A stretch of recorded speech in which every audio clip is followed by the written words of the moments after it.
65% of my last year desires came true. According to the statistics, less than 8% of people who set their New Year resolutions or write down the wish list for the upcoming year, less than 8% stick to it and actually get things achieved or come true. As I am that lucky person who is falling into the less than 8% amount of people in the world who not only stick to their desires but also knows how actually do it in a way that the success story repeats year after year. So in this video I'm going to share it with you guys. There is also a hint at the end of this video for those people who might not have enough energy or even desire to think or dream about the wishes and goals. Let's go, guys.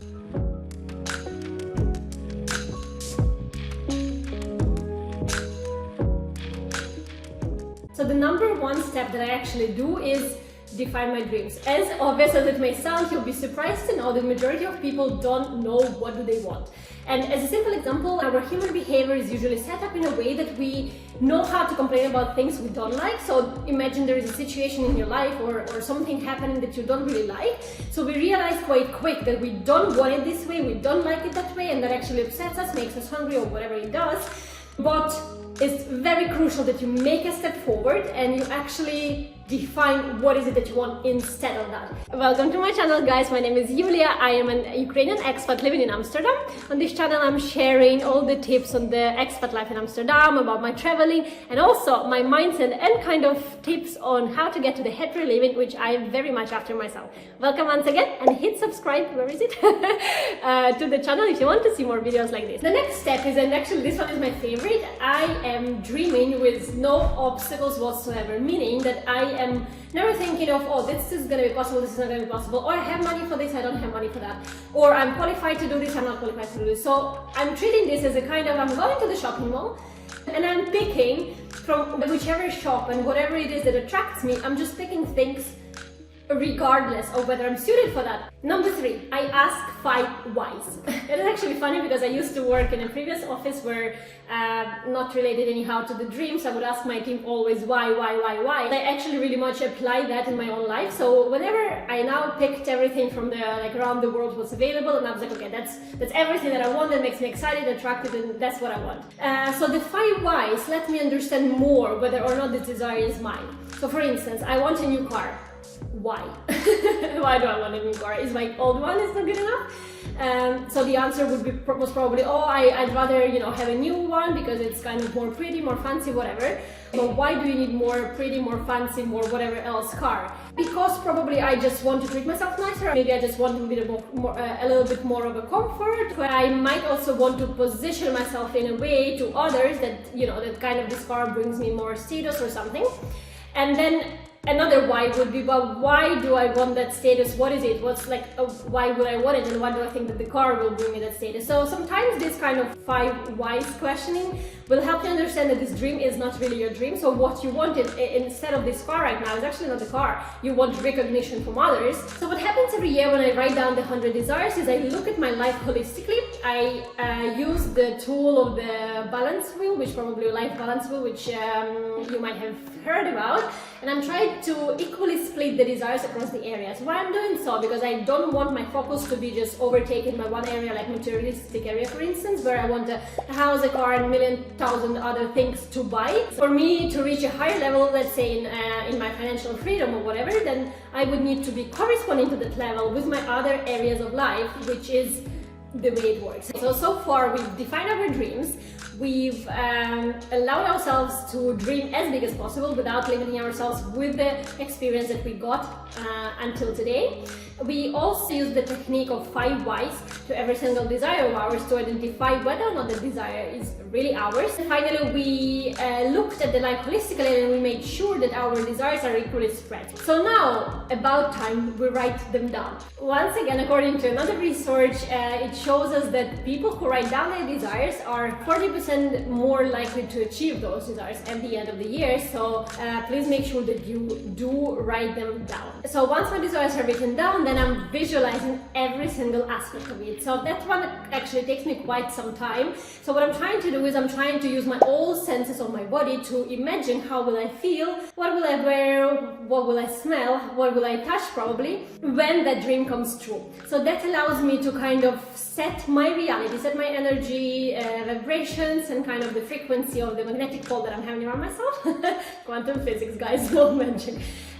To the state of me where that dream already came true, so that I'm kind of training myself to live this moment of happiness already now without being in a mode of scarcity, but rather abundance. Okay, and here whereas I'm kind of mixing the steps between manifesting, just pure manifesting and trusting the world with your thinking, and goal setting and kind of going after your dreams and goals, I'm mixing these two approaches. And what I'm doing is, out of the list that I wrote, I'm identifying things which I know how to achieve, kind of maybe not easily, but I still can do it.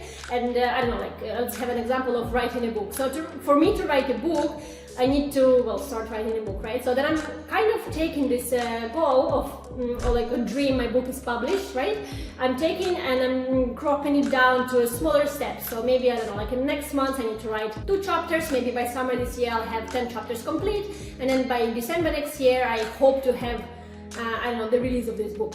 So if the desire is, if my wish is more kind of global and less clear to me, so completely different from what I am, where I am today and what I want, so I don't know what's the next step, so what's the mini goal that I could set towards it, I honestly just, it's funny to say, relax about it. So I apply just the manifestation technique on training my brain to see the opportunities around. So I have a separate video on this where I'm kind of recommending to try new things and to open yourself up to new experiences. And the reason I'm doing that is because I want to make sure that my brain, whenever something new comes, usually how we react is we are afraid of something new. We're like, no, that's not what I want, that's not what I need, and kind of we're fighting it as much as we can. So it comes through a pain and through a kind of a fight and being an obstacle in our life. I have to be able to accept the change when it comes to me, and that's why I'm training my mind to see the opportunity where my mind does not see it in, and be open to see those chances that the life might give to me. And my next advice for you guys is to set your focus on living a happy life, like a day-to-day happy life. So what I'm personally doing is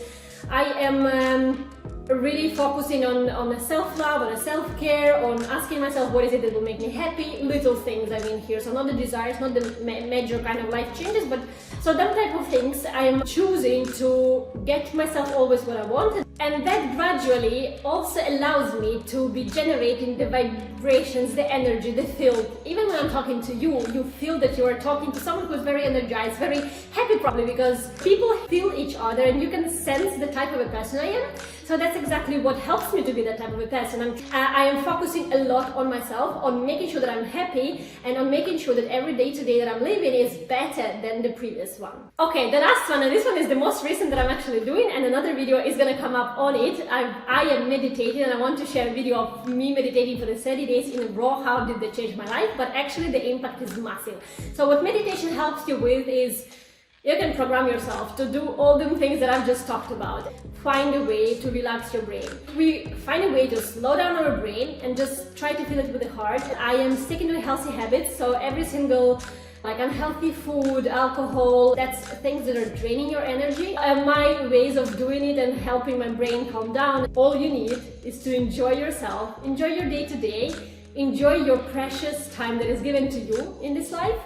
And with this relaxed mode, I'm telling you, the things are just getting to you without you even making an effort. So, okay, I promise guys also the tips for those who actually don't have energy and even kind of power to even think of the desires, goals or dreams for this year. And my little hint is start with loving yourselves more than you did until now. For instance, I'm Julia, right? I'm 31 years old, and then what I want is like, I don't know, I want a new purse. Just because I want a new purse, I'm a girl, you know, I have few and they're not the newest one, so I want a new one. I might want a new holiday. So I have many different desires, and all them different things which stop us from getting what we want, because we logically can explain why this new purse isn't needed. Why should I not spend money on it? Our body, our mind develops a strategy which just doesn't want nothing anymore, because you were for so long time not giving anything to yourself. You were not pleasing your internal baby. So try this little hint and start with writing down 100 I love doing things. So not the desires, not the wishes, but something that makes you happy, kind of, I don't know. So mine, for instance, I like, I don't know, a nice cup of tea, for instance. I like strawberries with the cream. Make a list of the 100 things that you love, that make you happy, and try to incorporate at least 3 or 4 into your weekly routine, where you dedicate time, money and your resource to make yourself happy. And finally, I'm so happy I have shared this video with you. I've been meaning to talk about the goal setting, about dreaming, about manifestation and a happier living from the beginning of this YouTube channel. Something went wrong, and I don't know, I just thought that people are not really getting, I don't know, anything out of this information, so I switched to talking about Amsterdam. But eventually I still decided to incorporate this type of well, my lifestyle. This is exactly how I'm living into this channel, so I really hope you guys find it useful. And if there are any techniques that you personally are using that are not mentioned or are mentioned in this video, please let me know in the comments here, and I'm very happy to get to know your opinion and have a discussion with you. Kisses!